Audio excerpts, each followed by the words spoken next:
क्या आपने कभी महसूस किया है कि जिंदगी कभी आसमान की ऊंचाइयों पर ले जाती है, जहां सब कुछ परफेक्ट लगता है, खुशियां, सफलता, नाम, सब कुछ।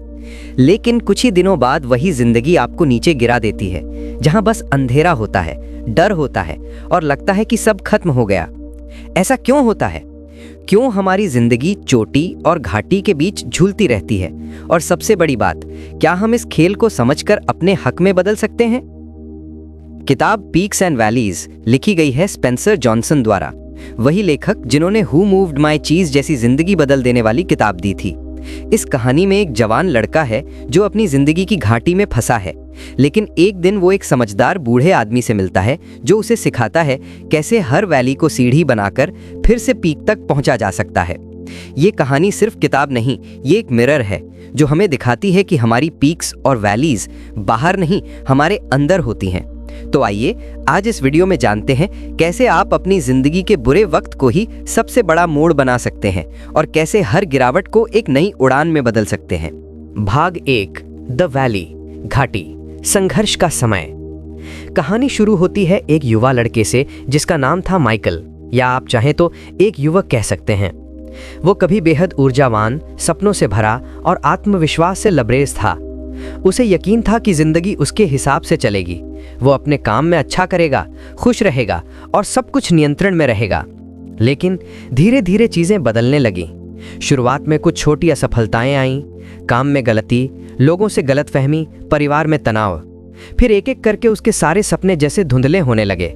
जो चीजें पहले उसे खुशी देती थीं, अब वही बोझ लगने लगीं। वो हर सुबह उठता तो लगता फिर वही दिन, वही संघर्ष, वही असंतोष। उसका मन खाली होता जा रहा था। उसके अंदर का विश्वास जैसे खो चुका था। वो सोचता, क्या यही जिंदगी है? क्या मैं इसी के लिए बना हूं? अब वो अपनी घाटी में था, यानी वैली में, एक ऐसी जगह जहां ना रोशनी थी, ना दिशा, सिर्फ अंधेरा, थकान और सवाल। लोग उसे कहते, धैर्य रखो, सब ठीक हो जाएगा, पर वो अंदर से टूट चुका था। उसे लगता, अगर सब ठीक हो जाएगा तो कब मैं फिर से वो शिखर देखूंगा जहां कभी मैं था। एक दिन जब वो अकेला एक पहाड़ी रास्ते पर बैठा था, हवा उसके चेहरे को छू रही थी और नीचे घाटी की गहराई दिखाई दे रही थी। वो खुद से बुदबुदाया, कहीं तो कुछ ऐसा होगा जहां से ये सब बदल सके। तभी उसे याद आया कि गांव के बुजुर्ग कहा करते थे कि पहाड़ की उस चोटी पर एक बुद्धिमान बूढ़ा व्यक्ति रहता है जो उन लोगों की मदद करता है जो अपनी राह खो चुके हैं। वो सोचने लगा, शायद मुझे भी वहां जाना चाहिए। शायद कोई तो होगा जो मुझे समझा सके कि मैं अपनी जिंदगी की इस घाटी से बाहर कैसे निकलूं। अगले ही सुबह सूरज उगने से पहले वो निकल पड़ा, खाली हाथ, लेकिन उम्मीद की एक छोटी सी चिंगारी लेकर। रास्ता बेहद कठिन था, पत्थरों से भरा, ढलान भरा और कई बार वो फिसल गया। कभी थक कर बैठ गया, कभी रो पड़ा, लेकिन हर बार उसके भीतर एक छोटी सी आवाज उठती, अगर तू अभी रुक गया तो फिर कभी नहीं उठ पाएगा। वो आगे बढ़ता गया। जैसे जैसे ऊंचाई बढ़ती गई, हवा ठंडी होती गई, लेकिन उसका मन धीरे धीरे हल्का होता गया, क्योंकि अब वो भाग नहीं रहा था, वो खोज रहा था अपने जवाब, अपनी शांति और शायद खुद को। कई घंटे चढ़ने के बाद वो आखिरकार पहाड़ की चोटी पर पहुंचा। वहां एक बूढ़ा व्यक्ति बैठा था, शांत, स्थिर, जैसे समय ने उसे छुआ ही ना हो। उसके चेहरे पर मुस्कान थी, आंखों में अपनापन। वो किसी ऋषि की तरह लग रहा था, लेकिन बेहद साधारण कपड़ों में। युवक उसके पास गया, जमीन पर बैठ गया और बोल पड़ा, मैं बहुत परेशान हूं। मेरी जिंदगी बिखर गई है। पहले सब अच्छा था, मैं ऊंचाई पर था, लेकिन अब कुछ नहीं बचा। हर चीज गिर चुकी है और मैं खुद को खो चुका हूं। बूढ़ा व्यक्ति धीरे से मुस्कुराया और बोला, बेटा, ये घाटी तुझे सजा देने नहीं आई है, ये तुझे सिखाने आई है। युवक चौंक गया, बोला, सिखाने? ये दर्द, ये टूटन, ये हताशा, ये सिखा क्या सकती है? बूढ़ा बोला, यही वो जगह है जहां तू खुद से मिलता है। जब तू चोटी पर होता है तू दुनिया को देखता है, लेकिन जब तू घाटी में होता है तू खुद को देखता है। ये शब्द जैसे युवक के दिल में उतर गए। वो चुप हो गया। उसने पहली बार महसूस किया कि शायद ये वैली कोई गलती नहीं, बल्कि एक मौका है जहां वो रुककर समझ सकता है कि वो कौन है और उसे आगे कैसे बढ़ना है।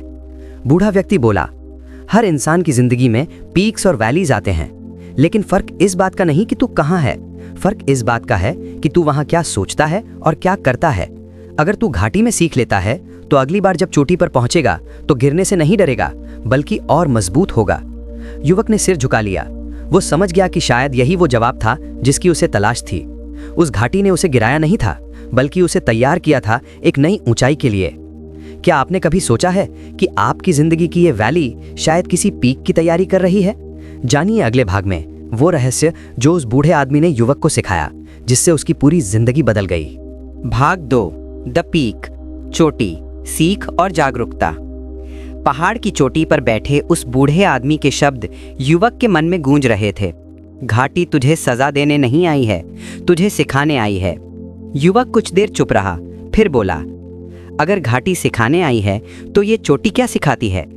बूढ़ा व्यक्ति मुस्कुराया और दूर क्षितिज की ओर इशारा करते हुए बोला, चोटी सिखाती है कृतज्ञता और संतुलन। युवक थोड़ा उलझ गया।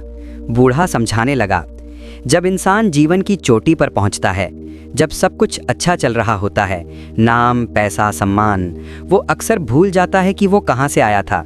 वो सोचने लगता है कि ये सब उसकी ही ताकत है, और फिर धीरे धीरे घमंड उसकी नज़र धुंधली कर देता है।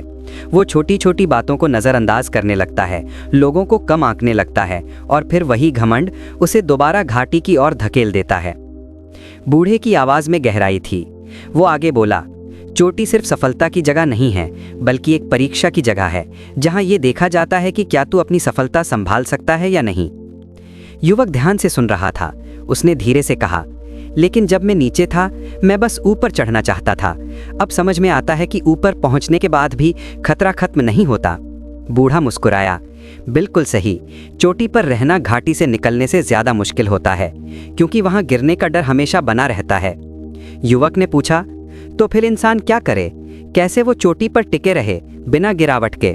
बूढ़ा बोला, 3 बातें याद रख। 1, कभी भूल मत कि तू कहां से आया है। हर सफलता के बाद अपने संघर्ष को याद रख, वही तुझे विनम्र और स्थिर रखेगा। 2, कभी रुक मत जब तू ऊंचाई पर हो। लोग सोचते हैं कि चोटी मतलब मंजिल, लेकिन समझदार लोग जानते हैं हर चोटी के आगे एक नई चढ़ाई होती है। 3, दूसरों को ऊपर उठाने की कोशिश कर। जब तू किसी और को उसकी घाटी से ऊपर आने में मदद करता है, तो तेरा खुद का पीक और ऊंचा हो जाता है। युवक चुपचाप सुन रहा था। उसने महसूस किया कि सफलता का असली मतलब सिर्फ ऊंचाई पर पहुंचना नहीं, बल्कि वहां टिके रहना और कृतज्ञ बने रहना है।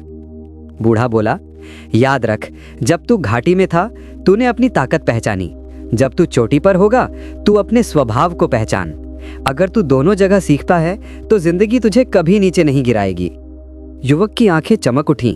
उसने पहली बार समझा कि जिंदगी के ऊंच नीच से लड़ने की जरूरत नहीं, बल्कि उन्हें समझने की जरूरत है। हर घाटी में एक सबक है, और हर चोटी में एक जिम्मेदारी। वो अब पहले जैसा नहीं था। वो अब सचेत था कि जिंदगी का असली खेल बाहर नहीं, अंदर चलता है। जब युवक ये सारी बातें समझ गया, तो उसने सोचा कि अब मुझे अपनी जिंदगी में वापस लौटना चाहिए और इन सीखों को लागू करना चाहिए। लेकिन क्या वो सच में अपनी घाटी को बदल पाया? क्या वो अपनी नई पीक तक पहुंच सका? जानिए अगले भाग में द रिटर्न, यानी वापसी, बदलाव और संतुलन, जहां उसकी असली परीक्षा शुरू होती है। भाग 3, द रिटर्न, वापसी, बदलाव और संतुलन। चोटी पर बूढ़े व्यक्ति से हुई बातचीत ने युवक की जिंदगी की दिशा बदल दी थी। अब वो जान गया था कि घाटियां बुरी नहीं होती, वे हमें गिराने नहीं बल्कि तैयार करने आती हैं। वो अब समझ चुका था कि जिंदगी सिर्फ ऊपर चढ़ने का नाम नहीं है, बल्कि ऊंचाई और गिरावट दोनों को समझने की कला है।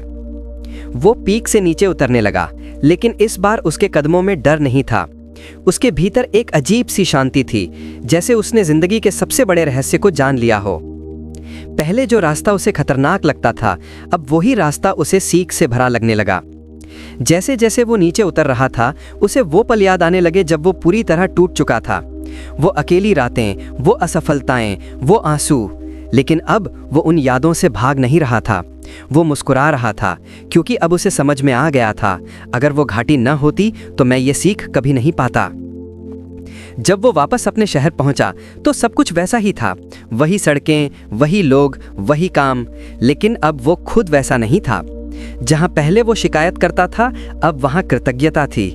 जहां पहले डर था, अब आत्मविश्वास था। वो जान चुका था जिंदगी बदलती नहीं, हम बदलते हैं, और वही बदलाव सब कुछ बदल देता है। वो अब हर सुबह एक नई सोच के साथ उठता। दिन की शुरुआत करने से पहले वो खुद से पूछता, आज मैं अपनी घाटी से क्या सीख सकता हूँ? आज मैं किसे अपनी पीक तक पहुँचने में मदद कर सकता हूँ? धीरे धीरे उसकी सोच उसके कर्मों में उतरने लगी। वो अपने काम में और लोगों के साथ रिश्तों में बदलाव लाने लगा। जो पहले उसके साथ काम करते थे, अब उसके भीतर की शांति को महसूस करने लगे थे। वो अब सिर्फ अपने लिए नहीं, बल्कि दूसरों के लिए भी जीने लगा था।